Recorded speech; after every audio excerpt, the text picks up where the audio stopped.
Good evening. It's Caroline Stevens seeking the truth. On today's show, I've got Mark Anthony Taylor, also known as @Shireman on Twitter.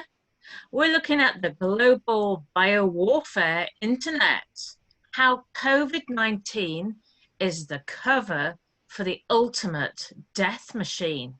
Over to you, Mark. Thank you, Caroline, for that introduction.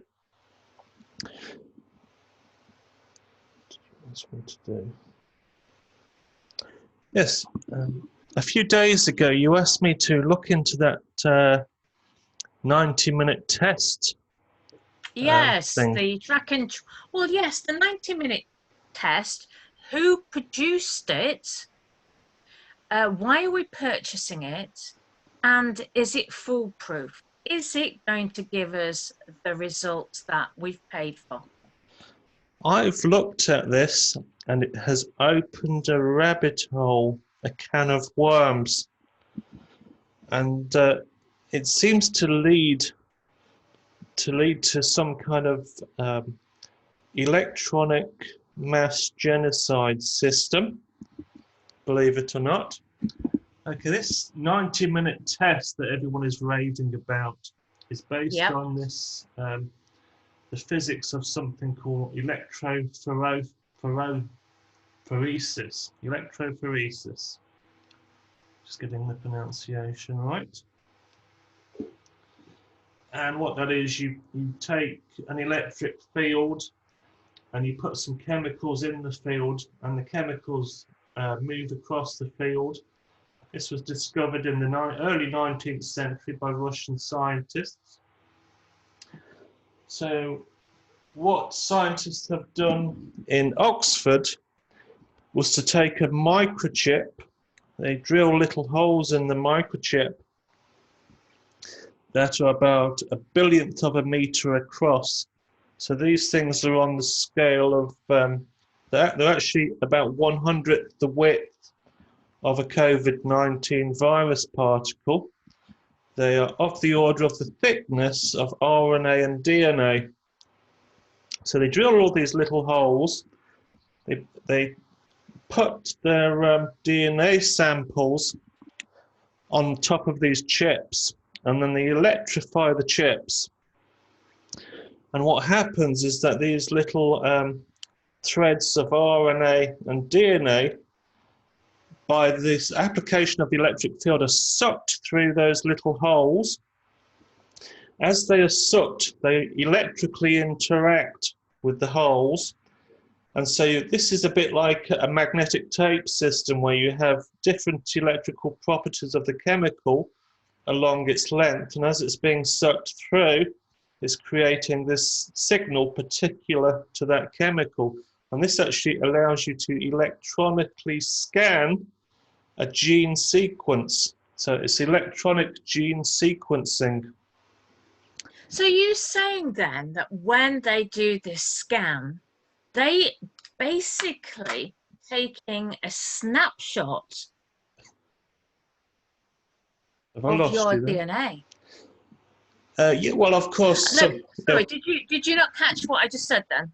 Yeah, yeah, you froze for a second. So they stick a swab up your nose that is probably been procured from China, probably some biowarfare laboratory, so it's contaminated with God knows what. But they stick that up your nose. They put it in some little flask with your name and your national insurance number on it. And then they dab this into the computer system, which is just like it's just a bit bigger than a smartphone, and it plugs into a PC. And it turns all of the genetic material in that swab into a file on that little device, which is then scanned into the hard disk of the computer. So that computer then has a genetic profile, not just of COVID-19, practically every virus you've got, and your DNA sequence as well. So yes, so basically, this is a snapshot of you. of your That's right. weaknesses, your health weaknesses. Yeah. So Yeah. this thing seems to be an honest technology in the sense that it does what it says on the packet. It scans gene sequences very rapidly. So I don't think this is a fraud. This is more honest than the vaccines they've tried to sell us on. For every few weeks, they come up with a new vaccine. Oh dear, it fails. Oh dear, the company was paid £150 million to develop that vaccine. It's failed, but they've made a good living out of the failure, and it's rinse and repeat over and over again. But this technology does work. But once I started looking into it, it got to be quite scary. So let's have a look at the company behind it. It's called Oxford Nanopore. A nanopore is just a very small hole through which they squeeze this genetic material. And it gets gene sequenced. And of course, they have lots of holes so they can sequence lots of material very quickly. So history, it was founded in 2005. By who? Some seed funding from the IP group. I don't know who that is. British-based intellectual property business. Oh, sorry, intellectual property. So obviously, their take on it was that they wanted to basically get DNA from the environment and then put a patent on it. That's what it sounds like to me. That's probably why they were investing in it. But it's listed on the stock exchange, so it could be fund managers. Yeah, this is a big. There you can see it's just a little bit bigger than a mobile phone. Right. A USB, so you just plug it straight into your PC with the right software. I mean, they even give it like a name, like a mobile phone name, don't they? So that it all seems kosher. And then there's this Internet of Living Things that they thought up. So they've established this concept, which is originally thought of as the Internet of DNA. Well, they probably thought that was a bit embarrassing, so they called it the Internet of Living Things to be kind of greeny and touchy-feely. So what's the Internet of Living Things all about then? These boxes are quite small, and you can imagine they've got a chip on them, which is probably about the size of your thumbnail. So in time, you could shrink that box to the size of a thumb. And if you reduce the cost of those and you're mass producing the chips, you know for a fact that there are microchips you can get from catalogues that are under £1, some for pennies. Your average solar panel, your solar light in your garden costs £1 from Poundland and has a couple of chips on. So these things are intended to be shrunk over time so that there could potentially be billions of them around the planet, sucking in air so that they effectively sniff the DNA of the entire planet. Now, what happens if you have an entire internet of all of these things? So wherever you go, you're being sniffed for your DNA profile and what viruses you're carrying and who you've been in contact with. Their DNA rubs off on you. So even if you don't agree to hand over your DNA to a private company or the government, these things can sniff you when you touch the surface, or if you're close enough, and they can inhale what you exhale. So these things can potentially scan your DNA at a distance by sniffing you. Wow. Oh, so they don't even need to put a swab up your nose then? That's right. They can sniff you out. Yeah, that's right. So we've all been worried about having tracking devices in us, chips.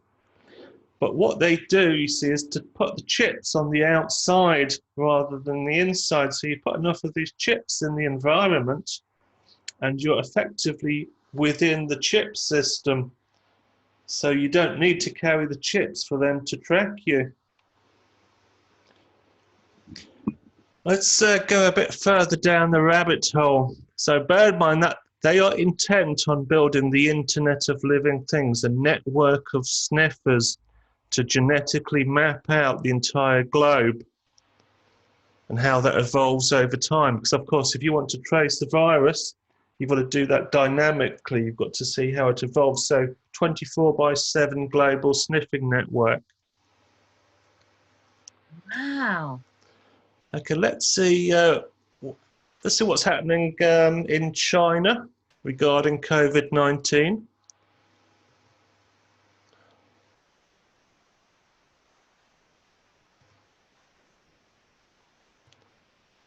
I'm going to have to drag your image down.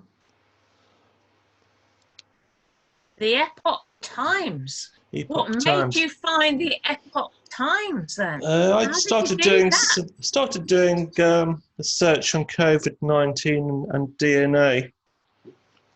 So China begins mass COVID-19.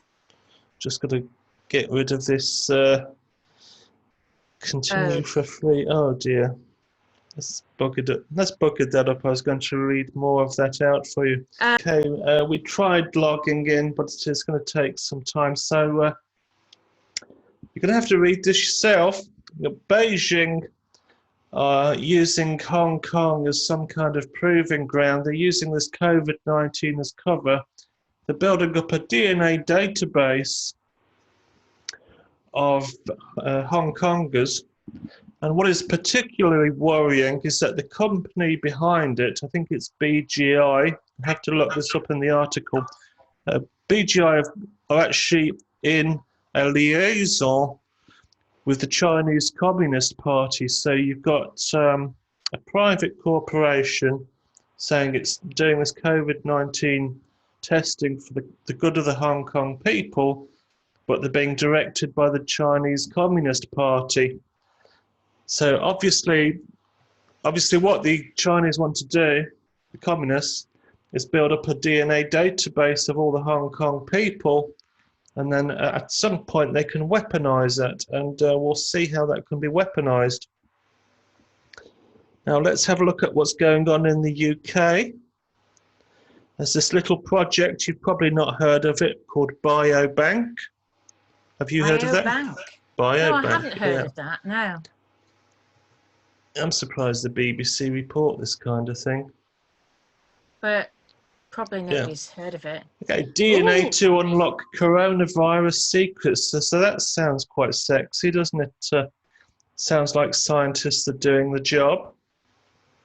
Oh, a vast store of DNA called UK Biobank, which contains samples from 500,000 volunteers, as well as detailed information about their health, is now adding COVID-19 data. So hang on, 500,000 volunteers and we've not heard about it.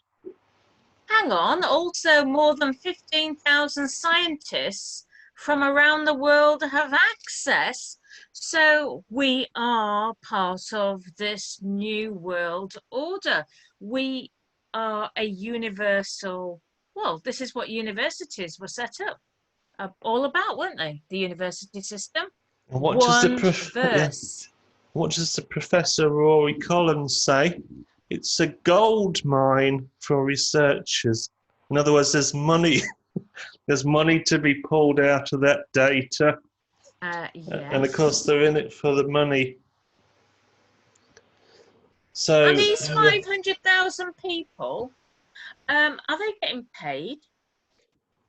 I don't even know if they know what they volunteered for. I mean, did they volunteer? It's the new oil, isn't it? Did they volunteer to have their database given away to 15,000 so-called scientists? Worldwide. And I presume about half of them probably work for the kind of biowarfare agencies in China. And we're just giving them a DNA profile of the British people to develop the weapons against. Isn't that crazy? What you have to say that 500,000 is quite a considerable sample size, isn't it? It definitely is, and I've not heard about it, and yet it kind of exists, maybe, Actually, yeah. actually, thinking about it, didn't Matthew Hancock mention? No, it wasn't. It was Gavin Williamson mentioned that they needed, or were going to have 500,000 volunteers, of which he was going to be party to this. Now, that didn't mean to say that he was actually going to have a vaccination, but he did mention 500,000 volunteers a So, couple of so, weeks ago. So yes, it was mentioned, but only a couple of weeks ago. so you can figure that they signed up for something like, we want a sample of your blood for COVID-19 research, and then it ends up as a database for 15,000 random people, a lot of whom probably not interested in COVID-19. So I think there's probably been the volunteers have been missold on what they were giving the DNA for. Oh, interesting side story here.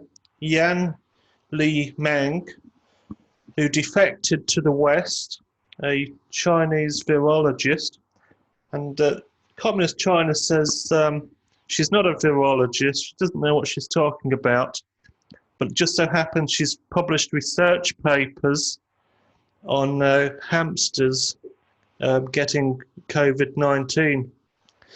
So obviously she does know what she's talking about. She claims that the virus didn't emerge in the Wuhan lab, but emerged in a People's Liberation Army lab. Well, a PLA lab is a full military lab which has basically two agendas. First, create a bioweapon. Second, create a vaccine for that bioweapon. That's what a military biolab is for. And this lady claims that the virus sprang from that lab and she's defected. That was reported by the Mirror. So it's becoming more and more mainstream that this thing was a weapon. We see absolutely no evidence that it occurred naturally.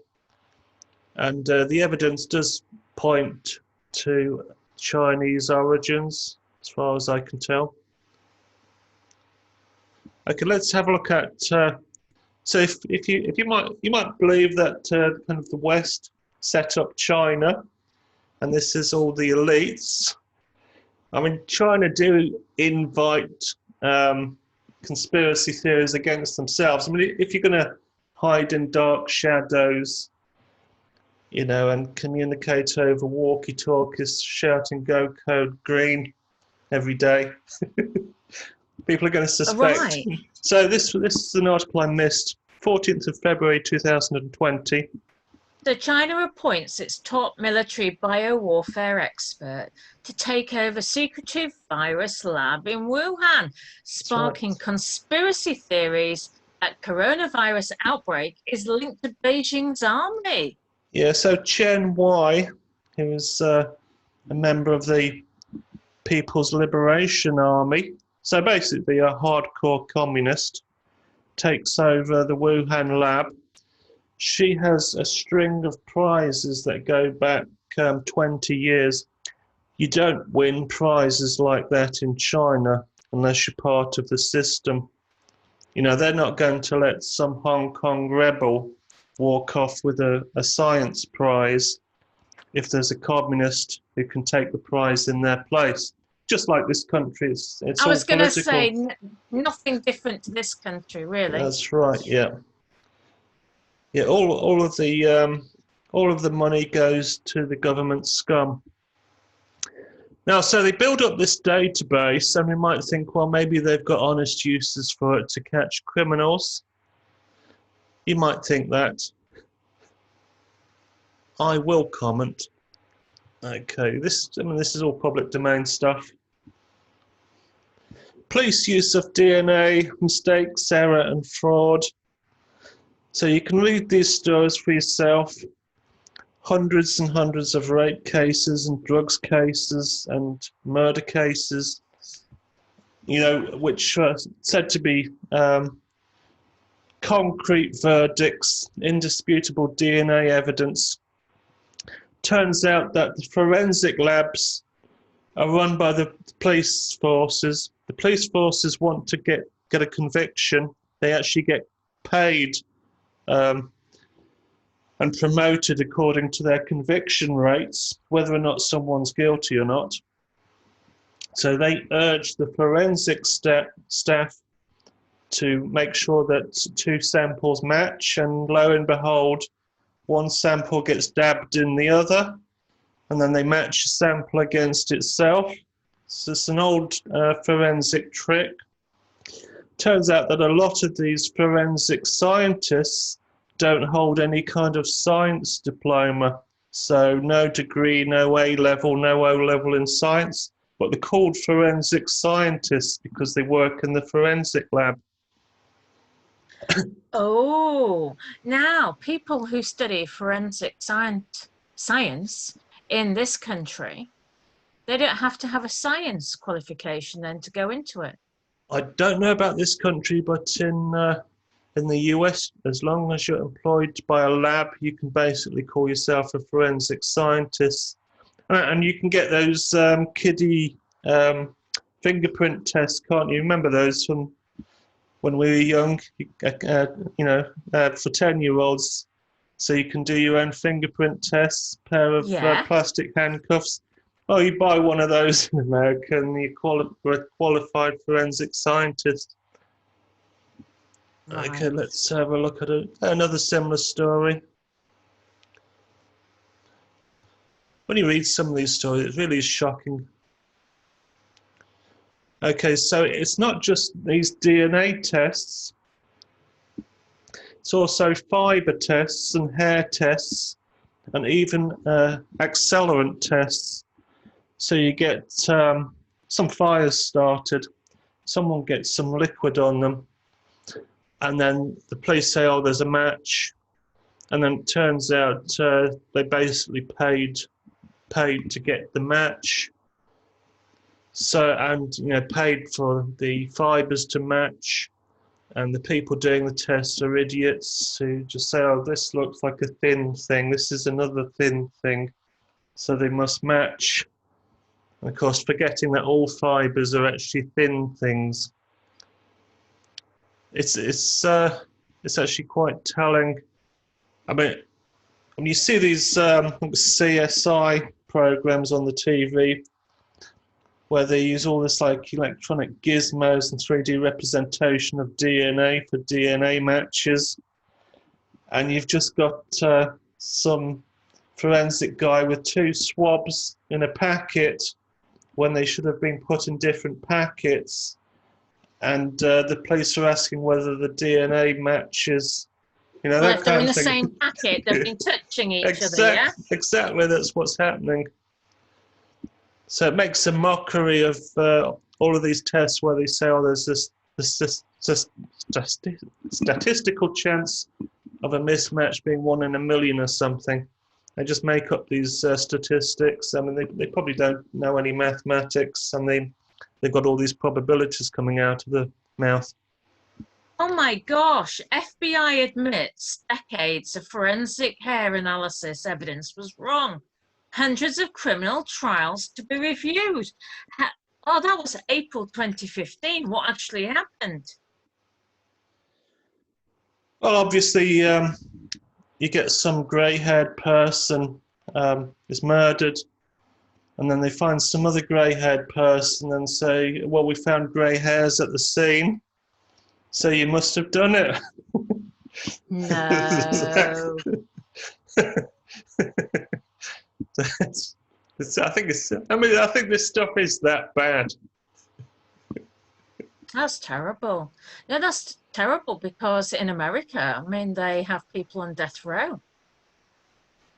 That's right, and I mean, some of these laboratories have basically incriminated tens of thousands of people, and so when someone at that laboratory tells a lie, then 20,000 cases can potentially be thrown out.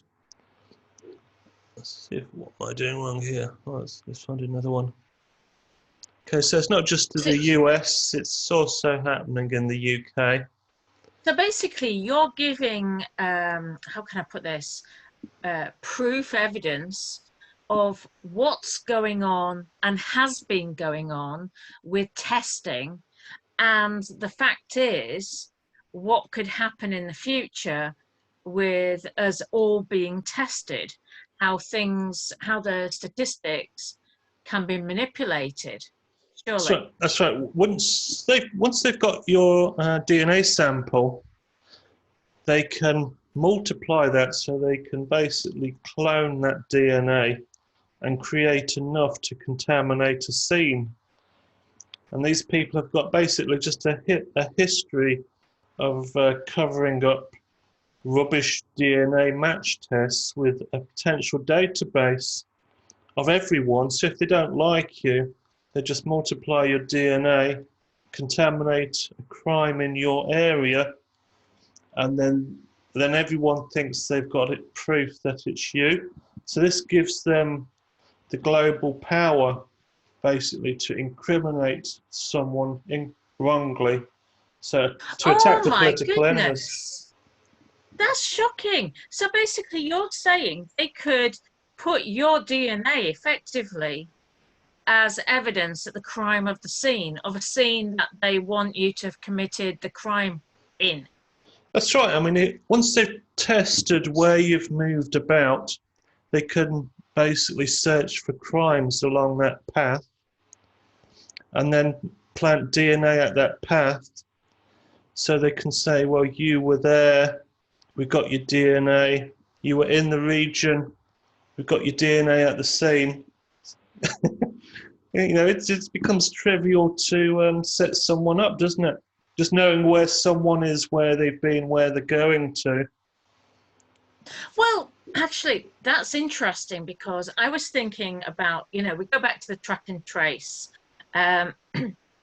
The very basis of, say, your child, a teenager, goes off to a restaurant and gives their mobile number and their name, and it just so happens that they're at that restaurant when somebody else is there, and these people are like this. They're in the same restaurant. That's right. They may be way further apart than 2 meters. They may not be breathing in each other's air, but because they're at the same place at the same time, the phone call is made to the teenager saying, you have been in the same environment as somebody who's now tested positive for COVID-19. So that child can't go to school. Their parents can't go to work. Who enforces that then? I mean, if they send the police, then the police is contaminated. And then the policeman goes back to his police station and he's contaminated the police station. So this track and trace, it's not built to succeed. It was never meant to succeed. It can't succeed.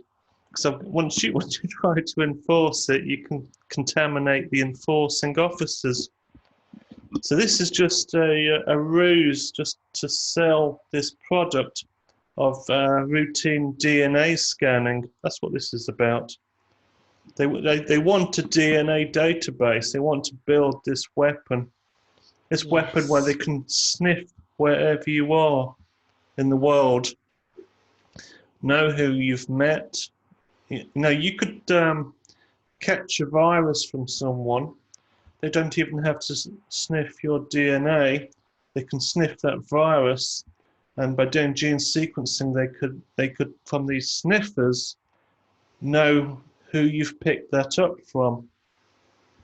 So that virus, the highly specific strain, which might have no symptoms but would be enough to trigger the gene sequencing software, could identify the spread of any harmless virus or bacteria spreading through society.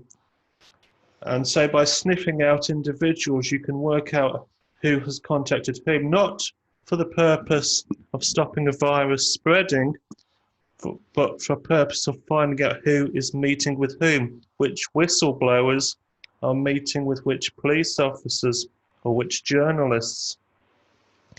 And that is the kind of thing that the Chinese military want to use, and our communist government wants to do that kind of thing too.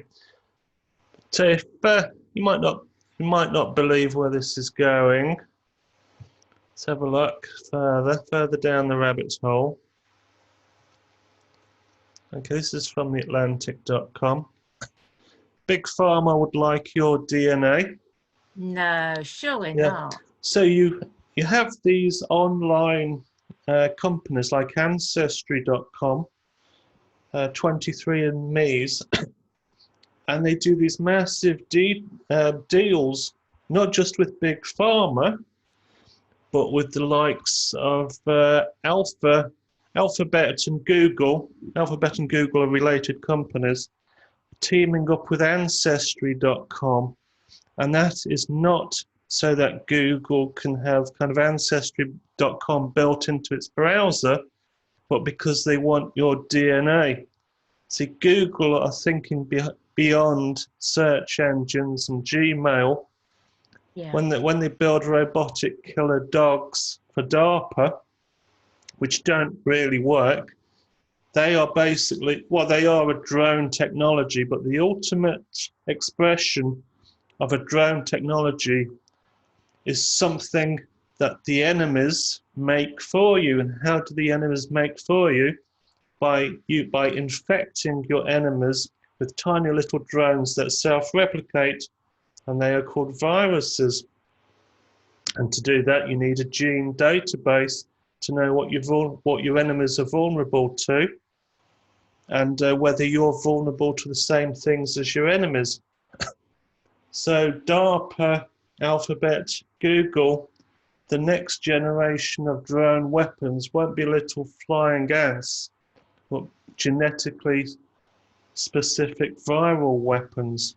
So they can find out which race they don't want to exist, find out its genetic vulnerabilities, concoct a virus, release it, kill off that race, and then they can say it was just, it occurred naturally, just like COVID-19 occurred naturally.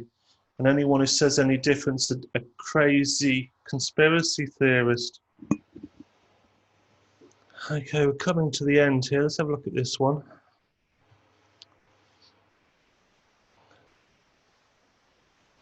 You never see these people thank conspiracy theorists, do you? They don't say thank you for giving us Epstein. Okay. So, Ancestry wants your spit, your DNA, and your trust. Should you give them all three? Don't Ancestry want your money as well? Don't you have to pay for this test? That's right. You get they've got it always round. So you make your enemy pay for the weapon that kills them and their family. That's a clever way of doing it, isn't it? Yes. And of course, there's one of the largest DNA databases is the UK database, the UK National Database. You might think, well, only criminals belong in there. Yeah. But that's not so. They've got innocent people in there, but they don't take them off. Why is that? Because they perceive them to be a threat. And if so, they gather information on people they perceive to be a threat to the government. Well, as more and more of us are rendered into poverty, and then we find that all those opportunities that they promised never go to us, we all become a threat. So everyone is potentially a threat. Where there's life, there's threat, as they say. So anyway, they've built up this DNA database, and they've got children on there. It's mainly white people, with about 24% of other races. So this is a perfect database to Who's that guy that you yeah, just were showing then? Who's that guy? He looks some dubious. Professor Alec Jeffreys, British geneticist. He certainly looks dubious.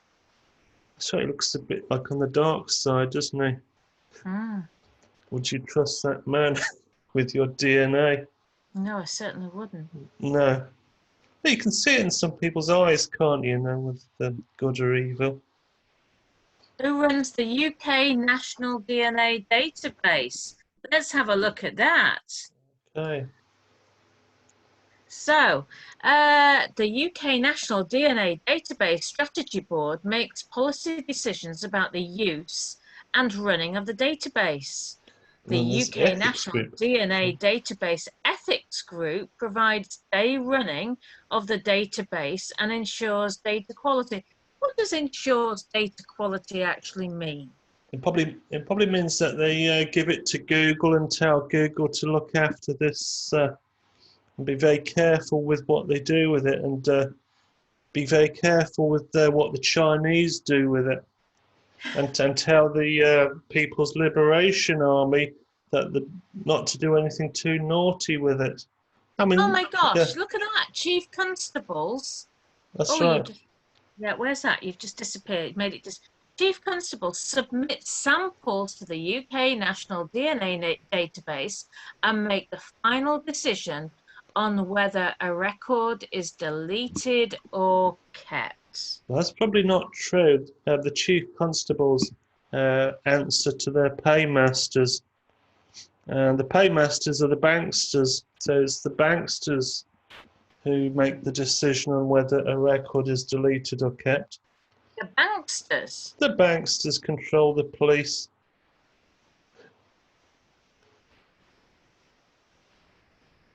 Yeah, so they've built up this huge database, and of course that is far more of a threat to us than petty crime. And none of these things have been used to address the crimes of banksters. And how many people have banksters made homeless? Hundreds and hundreds of thousands. How many people have petty criminals made homeless? Not quite as many. So none of this is used to capture the real criminals who do us the real harm. Anyone paying a mortgage is a victim of mortgage interest rate manipulation. How many of you got compensation for that? All these banks have been found guilty of manipulating mortgage rates, and none of you got compensation. The manipulation was to manipulate upwards, which means you've all paid more than you should. And some of you went into default. Some of you were made homeless, out on the streets as a result of that fraud. And not one of you gets a penny of compensation. The bankers pay billions in fines, and then the bankers get bailouts amounting to trillions.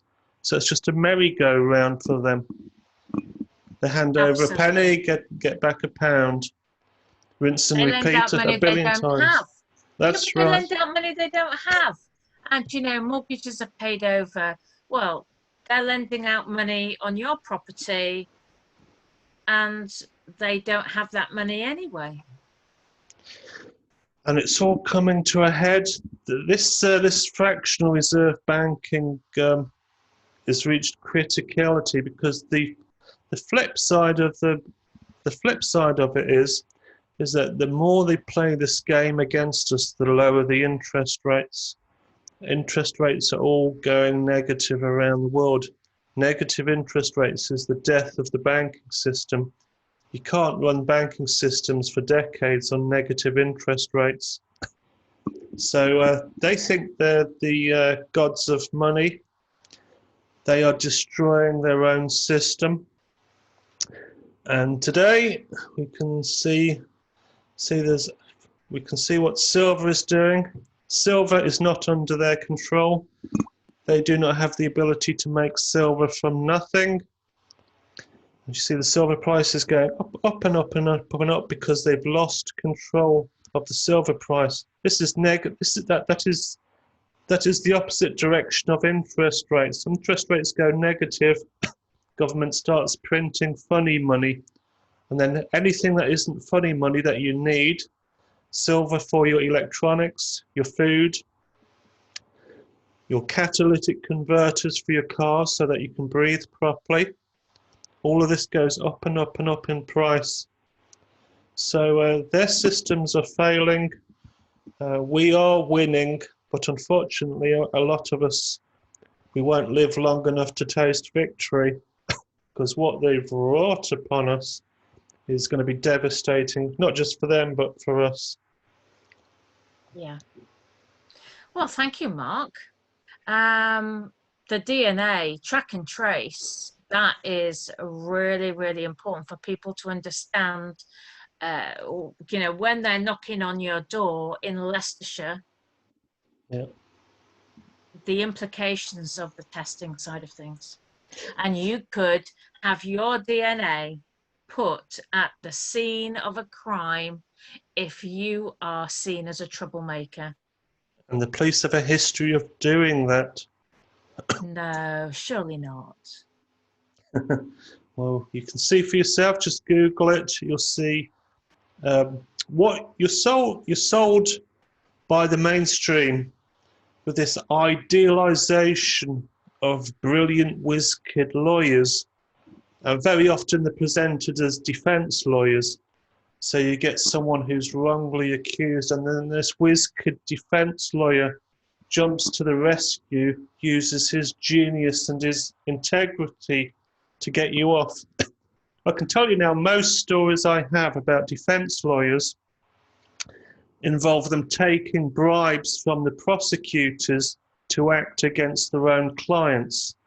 You don't really see this on television or in the film media. You don't have Hollywood actors portraying defense lawyers, even human rights lawyers who take bribes to act against their own clients. But that, I hear more of those stories than I do of any kind of whiz-kid defense lawyer. Same thing with forensics. It's I would say it's probably about 50% scam, and the government is building up this database, is building up this sniffing system, so you don't have to be chipped. That chipping idea, that was so 20th century. You are now inside the machine. You're not carrying it inside of you because you are inside the machine, and they treat you like the virus in their machine. Well, thank you, Mark. I think that's the end of the show. So it's been Caroline Stevens seeking the truth, and I've had on my show today Mark Anthony Taylor, and we have been looking at the sniffing machine, the global biowarfare internet, and how CV19 is the cover for the ultimate death machine. How this can implicate you for any future crime. Thank you, Mark. Okay, thank you, Caroline. Please click like and share the video. Thank you, Mark. Goodbye, and see you all again soon. And don't forget, I've got a website, carolinestevens.net.